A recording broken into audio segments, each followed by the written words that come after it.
কিছু থাকবে। তারপর কুমড়ো পাতাতে এই যে মাছের হচ্ছে, মাছেরই যাচ্ছে না এখন। আমি কখন বাড়ি থেকে বেরোবো সেই অপেক্ষা করে, মানে আগে হয়ে গেছে মানুষ, কিছু মানুষ আছে একবারে খেয়াল রাখে চোখ দু চোখ ভরে যে আমি কখন বাড়ি দিয়ে বেরোবো, আমার পিছন পিছন আসবে বাজারে, বুঝেছো? তাই হচ্ছে ব্যাপার। তো চলো সবাইকে শুভ সকাল। সবাই কেমন আছো? আশা করি ভালো আছে, সুস্থ আছো। আমিও ভালো আছি, সুস্থ আছি। শুধু ঠান্ডা লেগেছে সেই। কালকের কুলফিটা একটু খেয়েছি, অল্প একটু খেয়েছি, কিন্তু ঠান্ডা লেগে গেছে, বিশাল ঠান্ডা লেগে গেছে। এত ঠান্ডা লেগেছে বলবো, মানে কাশতে কাশতে আমার গলা চিরে, গলা দিয়ে সকালে আওয়াজ বেরোচ্ছে না, গলা টুটি যন্ত্রণা করছে, প্রচণ্ড কষ্ট। এখানে মাছ নিলাম একটু, আর হচ্ছে নিলাম কি বলে, একটু কলা নিলাম, অনেকদিন পর পেলাম, 5টা 10 টাকা, তো 10টা নিলাম 20 টাকায়, বুঝেছো? এ হচ্ছে ব্যাপার। তো যাচ্ছি, আমি বুঝি না আমার পিছনে দাঁড়িয়ে থেকে লাভটা কি পাই, আমি সেই বুঝি না। আমি কেউ ধরেও রাখিনি, বেঁধেও রাখিনি, আমাকে কি দেবে সেইটা দেখে তারপরে নেবে, এ হচ্ছে ব্যাপার। প্রত্যেকটা মানুষের সাথে প্রতিটা মানুষের সম্পর্ক একদম আলাদা আলাদা। এই মাসিদের সাথে আমি কত বছর এখানে মাছ নিই আর কি, আর এরা তো মানে নতুন সব আসে, আর কত বছর মাছ নিই তোমায় কি বলবো। তারপরে আমার এই জমি মাসি যখন থেকে জানতে পেরেছে, হ্যাঁ একটু এই দেখো ভালো একটা চকচকে তেল, সবাইকে 4টে 10 টাকা কলা দিচ্ছে। আমি বললাম মাসি 5টা 10 টাকা হবে, বলো নিয়ে যা। মানে সেটা কি অন্য কাউকে দেবে বা কিছু, সবার জন্য সমান। ব্যবসা করতে গেলে যদি সবাইকে দান করে তাহলে ওর কি থাকবে বলো? মানুষ সেটাই বোঝে না, আমার সাথে সাথে করতে চায়, কেন আমায় টাকা দিতে হবে আমার পিছনে দাঁড়িয়ে, বুঝেছো? ব্যাপার আর কিছু না, খারাপ লাগে। তো তোমাদের প্রথমেই বলে দিই, আমার গলার পরিস্থিতি খুবই খারাপ, ভয়ঙ্কর পরিস্থিতি। গরম জল খেয়ে ভয়েস দিতে বসেছি, মানে এতটাই খারাপ আমি কথা বলতে পারছি না, কাশলে গলা অটোমেটিক আমার জ্বালা করছে। তো ভিডিওটা একদিন আগের বুঝতেই পারছো, একদিন পরে তোমাদের কাছে, মানে এটা বুধবারের ভিডিও, এটা শুক্রবার দিন যাবে আর কি। আমার মানে বুধবারে যখন ভিডিও করেছি তখন অতটা পরিস্থিতি খারাপ ছিল না, কিন্তু তারপর যত সময় গড়িয়েছে গলার পরিস্থিতি খুব খারাপ। বাজারে গেছিলাম, দেখেছিলে, এখন মাছ নিয়ে কাটতে বসে ধুয়ে নিচ্ছি। তাহলে হবে না, গাড়ি পেলাম না, হাঁটতে হাঁটতে যাচ্ছি হচ্ছে পোস্ট অফিসে, তোমাদের তো বলাই হয়নি। ছেলের প্যান কার্ড করতে দিয়েছি, তো কালকে তো আমরা বাড়ি চলে এসেছি 3টের মধ্যেই। তখন হচ্ছে ওইখানে ওই কি বলে, ওই 4টে মানে 4টে বাজে 10 মিনিট বাকিতে তখন নাকি পোস্টম্যান আমাদের বাড়ি এসছে, আমার নাকি দরজা বন্ধ ছিল, মেসেজ এসছে সেটা, বুঝেছো? সে কারণে যাচ্ছি হচ্ছে পোস্ট অফিসে যাচ্ছি, যে পোস্ট অফিসে যাই, এই গিয়ে কথা বলি কি বলছে আর কি। তো দেখা যাক, এখন তো যাই, তারপর তোমাদের বলি। আর গাড়ি পেলাম না, হাঁটতে হাঁটতে যাচ্ছি, সব গাড়ি ভর্তি, মানে কী করবো, কতক্ষণ দাঁড়াবো, পোস্টম্যান তো আবার বেরিয়ে যাবে, সেই জন্য। এই যে এসছি, বাড়িতে যাইও নি, এই নাম্বারে ফোনও করেনি, বলছে দেখ এরা আমার সরকারি কাজ করে তো, মানে যা না তা, বলছে এই নাম্বার চালু, এই 9038 আমার বিদেশ থেকে ফোন, মানে কি বলবো, অত দূর থেকে ফোন করছে সবাই, কোথায় হায়দ্রাবাদ থেকে দাদাভাই মেসেজ করে ফোন করে, কোথায় হচ্ছে জামশেদপুর থেকে সুতপাদি ফোন করে, সমাধি ফোন করে, রিয়া ফোন করে, আর বলছে যে এই নাম্বারটা চালু, বসে বসে সরকারির মাইনা নেয় তো, তাই জন্য কোনো মাথা ব্যথা নেই এদের। বলছে ডোর ক্লোজ, আমি বাড়িতে আছি, বলছে ডোর ক্লোজ, বাড়ির মধ্যে গেলে যে কেউ নিয়ে নেবে, আর যাইনি, বলছে আপনার ঠিকানা খুঁজে পাইনি। এটা পরিষ্কার জলযন্ত্র লেখা আছে চক্রবর্তী নগর, বড় ভাইরা কি করে খুঁজে পায় না গো? এর আগেও যত কাগজপত্র আছে সব এরকম করবে, ফোন করবে এই নাম্বারে করে, এখানে ডাকবে, আর এরা এখানে বসে বসে পয়সা নেবে। বড় বড় তাবর তাবর লোক যারা চোখ মুখ দেখাতে পারে তাদেরই দিতে যায় বাড়িতে, বাকি এদের আর কোনো মাথা ব্যথা নেই। আমি বললাম ডোর ক্লোজ কী করে হয়, আমি তো বাড়িতেই ছিলাম।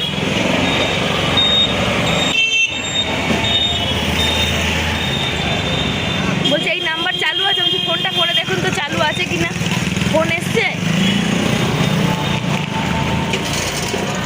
এখনকার দিনে এই একটা সুবিধা হচ্ছে, ফোন নাম্বার নাও, ফোন নাম্বার নিয়ে তুমি হচ্ছে ফোন করো, ফোন করলেই জানা যাবে যে হ্যাঁ তোমার বাড়িতে জিনিসটা এসে গেছে, পৌঁছে গেছে, সমস্ত কাজে, অথচ দিতে চায় না, বুঝেছো?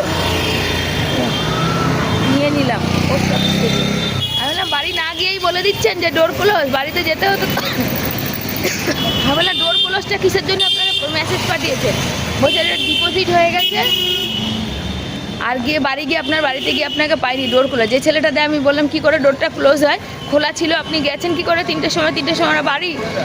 তখন বলছে যদি ফোনও করতো, কাল আমরা যখন এখান থেকে গেছি তখন তো আমরা তাহলে পোস্ট অফিস থেকে নিয়েও যেতাম, আমরা তো স্টেশন থেকেই তো বাড়ি গেছি, তাহলে তো পোস্ট অফিস থেকে জিনিসটা নিয়ে বাড়ি যাই। বলো, ফোন করেনি, কিচ্ছু না, কোনো মেসেজ না, তার আগে পাঠায়নি।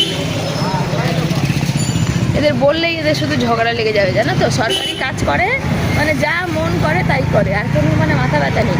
হ্যারেস করা, বাড়ি থেকে এত দূর অবধি হেঁটে হেঁটে আসলাম, বলো তো কতটা কষ্ট, গাড়ি ঘোড়া পাইনি, আবার হেঁটে হেঁটে যাবো। ওদের শরীরটা এত খারাপ, এত কাশি হচ্ছে, মানে বলার কথা না, গলা দিয়ে স্বর বেরোচ্ছে না, প্রচুর ঠান্ডা লেগেছে।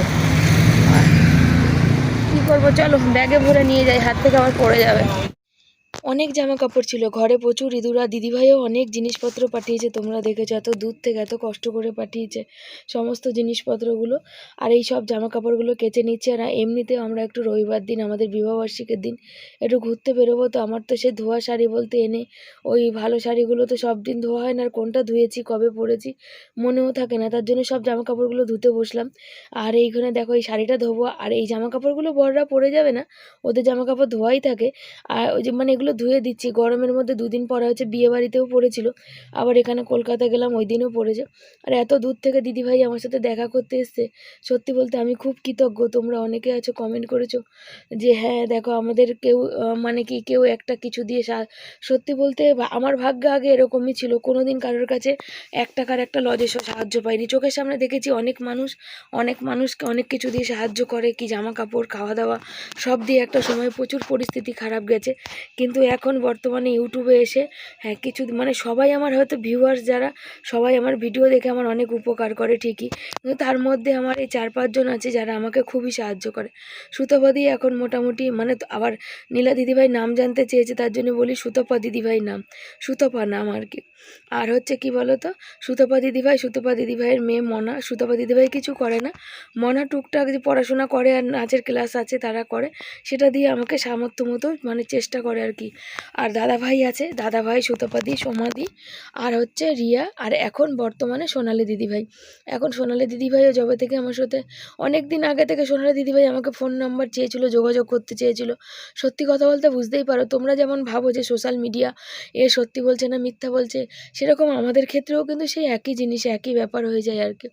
তো সেক্ষেত্রে আমি অনেক দিন পর দিদিভাইয়ের সাথে যোগাযোগ করেছি, ফোন নাম্বার দিয়েছি, মানে অনেক দিন পর দিদিভাইকে দিয়েছি, দিদিভাই আবার দিদিভাইয়ের ভিডিওতে দিয়েছিলাম, তো দিদিভাই সেটা পাইনি, পর থেকে আবার একদিন আমি দিয়েছি।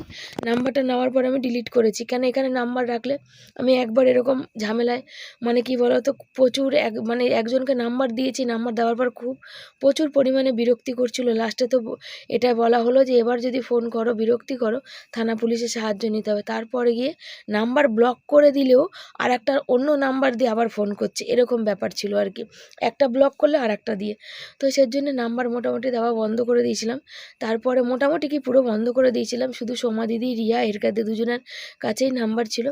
তারপরে আস্তে আস্তে এখন বর্তমানে দাদাভাইয়ের কাছে ছিল, দাদাভাই অনেক দিন ধরে ছেলে মাধ্যমিক দিল, 11 ক্লাসে উঠলো, তার কিছু এরকম থেকেই আমাদের সাথে আর কি রয়েছে। আজকে গত সবথেকে বেশি দিন, বেশি সময়, বেশি সাহায্যর হাত বাড়িয়েছে দাদাভাই। দাদাভাইয়ের কোনো তুলনা হয় না, যে আমার ছেলের পড়াশোনার পুরো দায়িত্ব নিয়েছে, মানে তার কোনো তুলনা হয় না এই কারণে।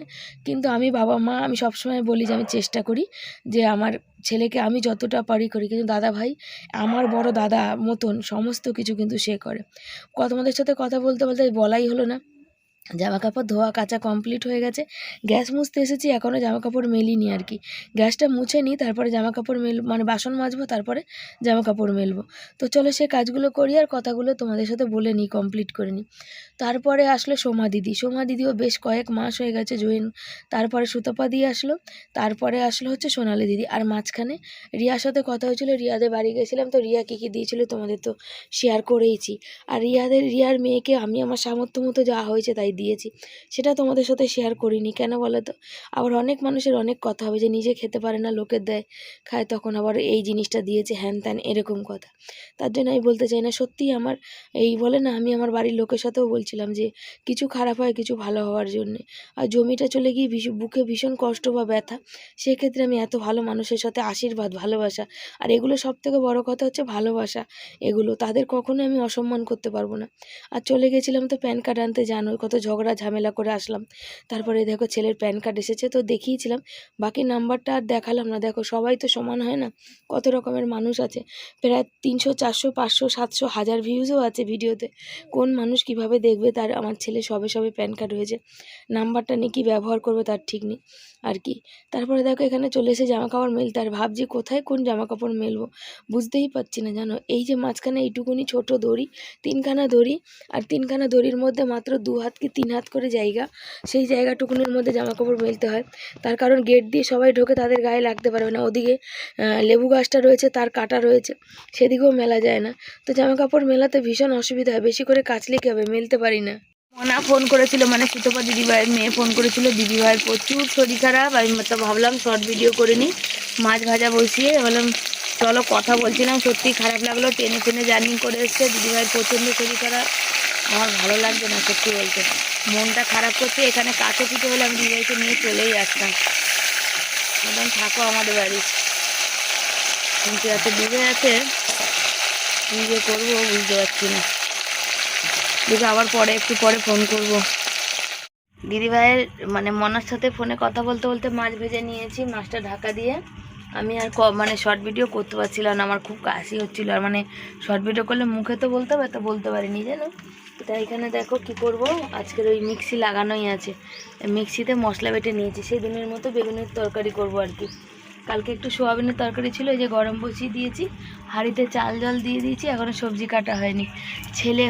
ছেলের প্রজেক্ট আছে, প্রজেক্ট কমপ্লিট করা হয়নি, তো প্রজেক্ট নিয়ে এখন বসেছে, মানে ফোনে আগে পুরোটা স্টাডি, মানে পুরোটা দেখছে আর কি। এখনকার দিনে তো এই একটা সুবিধা আছে, পুরো দেখে সন্ধ্যেবেলা, তাই তো সন্ধ্যেবেলা বসবো তো ওই স্টাডি করছে আর কি, কী লিখতে হবে কী দেখতে হবে, তাই তো বাবা, ওগুলো সব কিছু সার্চ করে করে স্টাডি করছে। তো একরকম তো লিখলে হবে না, সব জায়গা দিয়ে একটু একটু একটু করে খাবলে একটা নিজের বুদ্ধি খাটিয়ে, প্রজেক্ট মানেই তো বুদ্ধি খাটিয়ে করা আর কি। তার কি বলো তো, বাচ্চারা পারে না, যাদের গার্জিয়ানরা পারে তারা সাহায্য করে, আমরা তো পারি না, কি করা যাবে। আমার ছেলের নিজেরটা নিজে করতে হয়। আর এখন একটা বিস্কুট খাবো, গলাটা খুসখুস করে যাচ্ছে। মনা ফোন করে, ওদের দিদি ভাইয়েরা মনার চিন্তা যে জিনিসগুলো আমাদের পছন্দ হয়েছে কিনা। সত্যি বলতে আমাদের তো অনেক দামি সব, তোমরা আমাদের কাছে বুঝেছো, খুব পছন্দ হয়েছে সবার জিনিস, সব কটা জিনিস খুব, সব থেকে দামি হয়েছে আমার ফটো ফ্রেম আর ছেলের কাপি মগ দুটো। আবার বললো যে সেন্টের বোতল আছে, সেইটা। ওই ইঁদুর কোথায় যেন ডাকছে দিনের বেলায়, বলো কেমন লাগে বলো, ওই দেখো শুনতে পাচ্ছ, দেখি দাঁড়াও। তো দিদিভাই দেখা করেছিল, আমি বলেছিলাম যে দিদিভাই যেদিনকার তুমি যাবে বলো, আমি দিদিভাইদের ওখানে তো কচু শাক কচুলতি পাওয়া যায় না, আমি এখান থেকে কিনে ভেবেছিলাম তাদের দেবো, গাছের একটা পেঁপে হয়েছে, সেই পেঁপে দেওয়ার কথা। আমি তো সামান্য ছোট মানুষ বলো, আমি তো কারোর জন্য তেমন কিছু করতে পারি না, তবে যেটুকু পারি যেটুকু করার মানে চেষ্টা করি। তো দিদিভাই বলো না মানা, তোকে একদম জার্নিং করতে হবে না, তোর শরীর ভালো না। আর দিদিভাইও ফোন করে এইটাই বললো যে দিদিভাইয়ের শরীর খারাপ, দিদিভাইয়ের হচ্ছে মানে সমস্যা হয়েছে, আসলে জার্নিং করা, বাইরের জল খাওয়া টাওয়া, বাইরের খাবার এতটা দূর, মানে সেই সকালে ওরা ভোরবেলা বেরিয়েছে, আর যেখানে গেছে সেখানে যেতে যেতে রাত্রির হয়ে গেছে আর কি। আর মাঝখানে 2-3 ঘন্টা আমাদের সাথে কাটিয়েছে, বুঝতেই পারো। বিশ্বাস করো, আমরা ওখানে গেছি, আমরা কিছু করিনি, দিদিভাই মানে কেমন আপ্যায়ন করছে, মনে এটা খা, মনে ওটা খা, মনে ওইটা কর ওইটা কর, ঠান্ডা খা, মানে কী না করছে। আমি সত্যি বলতে আমি সত্যি চিরকৃতজ্ঞ তোমাদের কাছে গো। আমি যদি সোশ্যাল মিডিয়াতে না আসতাম, জানতামই না যে মানুষ এত ভালোবাসতেও পারে, কেন জীবনে কারোর কাছে তেমনভাবে ভালোবাসা পাইনি। নিজের কাছের আপনজনের কাছে, কি বাপের বাড়ি শ্বশুর বাড়ি, কারোর কাছে তেমন ভালোবাসা কোনো সময় পেয়ে উঠিনি জানো। একতরফা শুধু করে গেছি, করার পর বিনিময়ে যে কারোর কাছ থেকে কিছু পেয়েছি যা না। কিন্তু যাকগে সেসব কথা অতীত থাক আর কি। দিদিভাই সবসময় বলে ওইসব কথা মনে করে মন খারাপ করবি না, তো করি না। দিদিভাইয়ের যেমন সমস্ত কথা আমার সাথে গল্প করে, আমিও আমার সমস্ত কথাবার্তা দিদিভাইয়ের সাথে গল্প করি আর কি। তো সেই জন্যে সবসময় চেষ্টা করি সবার মন জুগিয়ে চলতে, কিন্তু আমি তো মানুষ দেখবে, একটা মানুষ সবসময় সবার মন জুগিয়ে চলতে পারে না। তারপরে তো বললাম যে ওই যে যখন আমরা পরিস্থিতি আমাদের খুব ভয়ানক হয়েছিল, খারাপ হয়েছিল, কেউ পাশে এসে দাঁড়ায়নি, তখন মানুষ মজা নিয়েছে। এখন যখন সবাই দিচ্ছে তখন না নাকি আমাদের এটা স্বভাব, হ্যানা ত্যানা। তো যাকে তাদের আমার বর বলেছে একটা কথা, যে তাদের ঘর থেকে তো কিছু আনছো না, পাত্তাও দেবে না। তো সত্যি কথা বলতে সোনালি কুনাল বলে যে চ্যানেল আছে দেখবে ফেসবুকে, ওরা প্রচুর ফেমাস। মানে তারা মানে তাদের এটা ইনকামের রাস্তা। তারা কোটি কোটি মানে মাস গেলে লাখের উপরে ইনকাম করে, কয়েকটা তাদের চ্যানেল, তার উপরে ব্যবসা করে। তো তাদেরও সবাই ভালোবেসে, যখন তারা এত বড়লোক হওয়ার পরেও ভালোবেসে যখন কিছু দেয় তো লোকে বলে। তো তাদের দেখেই আমি শিখেছি, যার বলার দরকার বলুক, লোক যত বলবে আমার তত বেশি হবে। বেগুনগুলো এতটা সুন্দর দেখো, মানে নতুন গাছ পুরানো গাছ জানি না, কিন্তু দেখো একটাও দানা নেই। আর এই ছোট ছোটগুলোতে তো আরোই দানা হবে না। এগুলোতে দারুণ বেগুন এনেছি, 20 টাকা করে সেদিন এনেছি। আমরা বেগুন খাই বলে লোকে বলে এখন বেগুনের এই সেই দানা হ্যাঁডা ব্যাডা কত কিছু বলে। দেখো একটা দানা দেখতে পাবে না, দেখছো বড় বড় করে কেটেছে তো মোমের মতো বলে যাবে।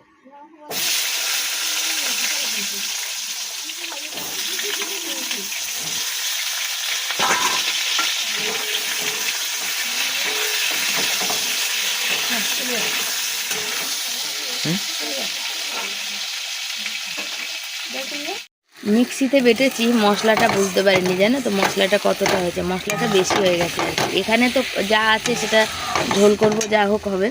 আর এইখানে দেখো, এই যে এখানে এতখানি মশলা রয়ে গেছে, কিন্তু ফ্রিজ থাকলে রেখে দিলে কালকে মাছের ঝোল করতাম, কিন্তু যেহেতু ফ্রিজ নেই এখন এটার যে কি করব কিছু বুঝতে পারছি না, জানো কিছু বুঝতে পারছি না।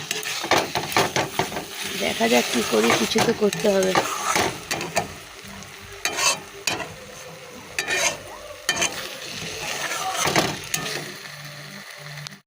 আজকাল এইভাবে মাছের ঝোলটা রান্না করলে না বেশ খেতে ভালো লাগে, জানো এর মধ্যে রসুন, আদা, পেঁয়াজ, সর্ষে সমস্ত কিছু কিন্তু দেওয়া, জানো তো এই মশলাটা বেশ ভালো লাগে। জানো যখন মানে বিহারি বাড়িতে কাজ করতাম তখন ওরা না এরকমভাবে মশলা দিয়ে মাছের ঝোল করতো, আমার দেখতেও ভালো লাগতো বেশ, আর গন্ধটা ভালো লাগতো, কিন্তু আমাদের কোনো দিন তো দিত না, ওই গন্ধটাই শুকে তখন মন ভরাতাম। তো এখন নিজেরাই রান্না করছি আর কি। বর কাছ থেকে বাড়ি ফিরে আসার সাথে সাথে বললাম যে কটা কুমড়ো পাতা পেরে দেবে গো, একটুখানি সর্ষে বাটা আছে, চলো একটু ভাপা করে দেখি কেমন হয়। সবাই তো লাউ পাতার খাই, আমরা না একটু কুমড়ো পাতারই খাই। তাই মাঝখান থেকে বললাম এক জায়গার থেকে পাতাগুলো পেরো না, মাঝখান থেকে পেরে দাও। তো বর কাছ থেকে আসার সাথে সাথেই টালিতে উঠেছে। তো এক দিদিভাই কমেন্ট করেছে আমাকে, তোমরা গেলে আমার কোন ভিডিওটা মনে নেই, যে তোমার বর তোমার খুব কথা শোনে, এটাও কিন্তু ভাগ্যের দরকার। সত্যি আমি সত্যি ভাগ্যবান ভাগ্যবতী যে আমার ছেলে বর সত্যি আমার অনেক কথা শোনে গো। সর্ষে বাটাটা রয়েছে, সেই সর্ষে বাটাটা কিছুতে একটা করতে হবে বলো। তা বর যখন এসে গেছে, আমার যখন রান্না হয়নি, তা বরকে বললাম তুমি তাহলে দুটো কুমড়ো পাতা পেরে দাও। সবাই তো লাউ পাতা ভাপা খায় চিংড়ি মাছ দিয়ে, আমি না হয় শুধু কুমড়ো পাতাই ভাপা খাই। তো ভাবলাম এর মধ্যে একটু মুসুরির ডাল দিয়ে করি। ভাবলাম না, যদি আজকে এখন করি এটা এইভাবে, যদি টেস্ট লাগে তাহলে ওটা মুসুরির ডাল দিয়ে পরে ট্রাই করব। আর বলে না টাটকা জিনিসের স্বাদ আলাদা। দেখো উঁচাতে কত মিহি মিহি কি সুন্দর কোচানো হয়, মানে কাটা হয়, দারুণ হয়। তো দেখি আমার যদি খেয়ে ভালো লাগে তাহলে তোমাদের আবার বলবো রেসিপিটা, আর যদি ভালো না লাগে তাহলে বলবো না।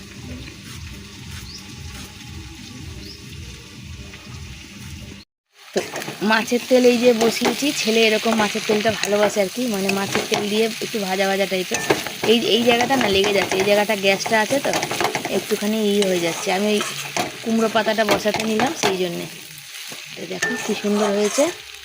আর এই যে কুমড়ো পাতাটা এখানে বসিয়ে দিয়েছি, বরে যে তেল মাখছে, গরমের মধ্যেও এরকম চপচপে করে তেল মাখে দেখো। তারপর আবার ক্রিম লাগানো লাগে।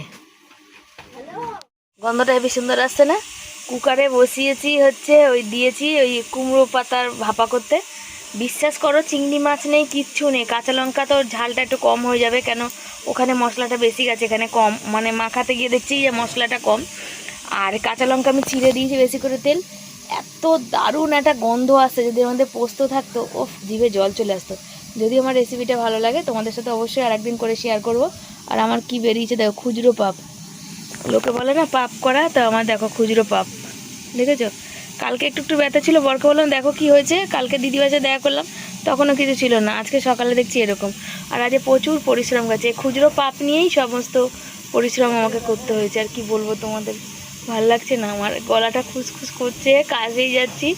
বর বলছে কালকে আমার কুলপিটা খাওয়া ঠিক হয়নি। আমি তোমাদের ইচ্ছা করে তোমরা খেতে, কিন্তু ওই যে আমি না খেলে ওরা খাবে না, ওই জন্য আমি খেলাম। আমি তবে পুরোটা খাইনি, অল্প একটু খেয়েছি, তাও এত মানে ছিল, ওটা আরেকটু বেড়ে গেছে, এই হচ্ছে ব্যাপার। ওষুধ খেতেই হবে আমাকে, মানে সুতপাদিরও শরীরটা খারাপ, আমার ভালো লাগছে না মনটা একদমই। দুপুরে খাওয়া দাওয়া তো আজকে ভেবেছিলাম যে শুধু ভাত আর মাছের তরকারি থাকবে, আর হচ্ছে এই মাছের তেল আলু দিয়ে এরকম করে ভাজা থাকবে। তারপর সর্ষে বাটাটা তবে একটু কম হয়ে গেছে, এই দেখো কুমড়ো পাতাতে আরেকটু সর্ষে হলে ভালো হতো। বেশ গন্ধটা হেবি দারুণ সেন্ট বেরোচ্ছে। আর তোমরা তো দেখেই নিলে এই যে মাছের তরকারি, আর এই যে হচ্ছে মাছের তেলের তরকারি, আর এই টোটাল আমাদের খাওয়া দাওয়া। তার সাথে আচারটা যোগ হবে, কেন গরম পড়েছে, আমার বর একটু রোজই আচার মানে ওর পছন্দ আর কি। তো চলো খাওয়া দাওয়া করি। আর অসংখ্য মশা কামড়াচ্ছে, যেখানে বসাই যাচ্ছে না। শুভ সন্ধ্যা সবাইকে, সবাই কেমন আছো? আশা করি ভালো আছো। অনেকক্ষণ থেকেই ভাবছিলাম ক্যামেরা অন করব, কিন্তু করতে পারছি না, গলাটা এতটাই আমার বসে গেছিলো। তো চা করে দিল বর, একটু গরম গরম চা খেলাম, খেয়ে দিয়ে একটু হলেও আওয়াজ বেরোচ্ছে। আর বরের চোখে পড়েছে মানে ওই কাজ করতে গিয়ে যে সিমেন্ট কি পড়েছে, সিমেন্ট বালি মানে বালির দানা পড়েছে, সেটা আমার বর তো বেশি খোঁচাখুচি করে না, কেন ও শরীরকে ভীষণ ভালোবাসে, ভীষণ যত্ন করতে ভালোবাসে। শরীরটা কালো হতে পারে, কিন্তু শরীরটা যেন মানে ভালো থাকে, কোনো অঙ্গ প্রত্যঙ্গ যেন কোনো মানে খারাপ না হয়, খোঁচাখুচি করে না। বাড়ি এসে দেখে জলের ঝাপটা দিয়ে দেখে, আর ওই জন্য ও দেখছে, ও কাউকে দেখতে মানে নিজে দেখবে, আর যখন দেখতে পাবে যে জিনিসটা কোথায় আছে তখন বলবে যে বার করার কথা। আর হচ্ছে ছেলের সুতাপাতি দিয়েছে বেদানা, কিন্তু বেদানাটা আমার খাওয়া হয়নি দুপুরবেলা। আজকে এত ভাত খেতে দেরি হয়ে গেছে কি মানে বলার কথা না। আর বর ওটা ছাড়িয়ে সময় লাগবে, আমি শুয়ে পড়েছিলাম, যে ভাতই খেয়ে উঠেছি প্রায় 4:45 নাগাদ, জানো তো শরীরটা ভালো না। ছেলের WBGর বই লাগবে, WBGর বই আনতে হবে বলছে মা, WBGর বই লাগবে। তো WBG দুটো বইতে এই তো সায়েন্সে তো অনেক টাকা বইয়ের দাম, তো এখন আমি দুটো বই আনতে পারবো না, একটা বই আনবো। আর সুতাপাতি দিয়েছে ওকে, ঘোড়ার হাত খরচা দিয়েছে, ওই পয়সা ওর মধ্যে আর কিছু পয়সা আমি দিয়ে নিয়ে আসবো। আর ছেলে বলছে যে পয়সাটা হচ্ছে মানে আমাদের ঘুরতে যেতে বলেছে আর কি, আর ছেলে জন্মদিনেও কিছু পয়সা দিয়েছিল ঘুরতে যাওয়ার জন্য, তো দুটো মিলিয়ে আর কি, তো দুটো মিলিয়ে ঘোরা হয়ে যাবে ভালো করে। তো ওই যে ঘুরতে যাব, তো ছেলে আবার বললো যে না মা, ওটা মাসি বলেছে তোমাদের নিয়ে ঘুরতেই যাব, তো এখন একটা বই আনো, দুদিন পর আর একটা বই আনবে। আর এখন তো চারিদিকে গ্যাসের যে অবস্থা, জানি না গ্যাস, আমার এটা সিলিন্ডার শেষ হলে গ্যাস বুক করতে হবে, পাবো কি না। আর গ্যাসের যদি এই সংকটে এত থাকতে থাকে, তাহলে আবার উনানে রান্না করা, কেন বলো তো, ভাড়া বাড়িতে এই কাঠকয়লা ধোয়া করা, ছাইগুল ফেলা, প্রচুর সমস্যা হয়ে দাঁড়ায়। সেই কারণে আগে তো এক প্রকার ছিল, এখন অন্যরকম। তো দেখা যাক কী হয়। ছেলে এখন প্রজেক্ট করতে বসবে, আর আমাদের কালকে জামা কাপড়গুলো সব কেচে ধুয়ে দিয়েছি, দেখলে আমার শাড়িটা রয়েছে, সেই শাড়িটা এখন হচ্ছে করবো, ভাঁজ করবে, বড়ি করবে। আর বইয়ের দোকানে ফোন করলাম, ফোনটা ধরছে না, দেখি একটু পরে ফোন করবো আর কি, হচ্ছে ব্যাপার। তো চলো সাথে থাকো। বাসন আছে মানে দুটো থালা আছে, বাকি সব মেজে ঘষে নিয়েছি, আর প্রচুর হচ্ছে মশা জানো। তো চলো সাথে থাকো, পরে কথা বলি। দিভাই দিয়েছে চিপস, আমার ছেলে সবার আগে নিয়ে নিয়েছে চিপস, বুঝেছো, বিস্কুট নিমকি দিয়েছে। বললাম তো না, তো বলছে চিপস। আমি তোর এটা খেয়ে পেট ভরবে? ওর নাকি খিদে পেয়েছে, এখন 8:30 বাজতে যায়। ওর বাবাকে বলছে কি দেবে দেখো। আমি বললাম এই এত বড় চিপস যদি খেতে পারি, 5 টাকার খায় বলো, চিন্তা করো। পরেরটা পেয়ে আমরা ওই কি বলে ব্যবসা শুরু করে ভালোই খাই। কি বলবো, মানুষের এত ছোট মন মানসিকতা বলার নেই। তবে এই শাড়িটা এখন ইস্ত্রি করতে দেবো, বাকি কিচ্ছু শুকায়নি, এগুলো আবার কালকে রোদ্দুরে দিতে হবে। এটা তবে শুকিয়ে গেছে, এটা একটু ইস্ত্রি করতে দেবো। বর আর আমি বেরিয়েছি বলতে গেলে শাড়ি ইস্ত্রি করতে দিতে গেছি। ওই রবিবার দিন ঘুরতে যাবো, সেজন্য তোমাদের তো দেখালাম। রাস্তায় বরকে বললাম তুমি যাও, তো বর একা গেল না, আবার আমি এই যে সতে নোংরা, তো এই যে আর গরমেতে আর পাশের বাড়ি বিয়ে বাড়ি প্রচণ্ড গান বাজনা হচ্ছে, রাস্তা ভর্তি লোক। আর সুতপাদি ফোন করেছিল যে মনা তোর শরীর কেমন? ওনার শরীর খারাপ, উনি আমার শরীরের খবর নিচ্ছে, ভাবো। আর আমার ছেলে তো চিপসের প্যাকেট খাচ্ছে। আমি বললাম যে আমাকে বললো যে মনা কাল তো বলা হয়নি, তুই হচ্ছে সব দিন তো ঘরে রান্না করে খাস, তোদের বিবাহবার্ষিকীর দিন তোরা ঘরে রান্না করে খাবি না, তোরা বাইরে খাবি। ওরা ঠিক আছে, তাই বরকে বলছিলাম।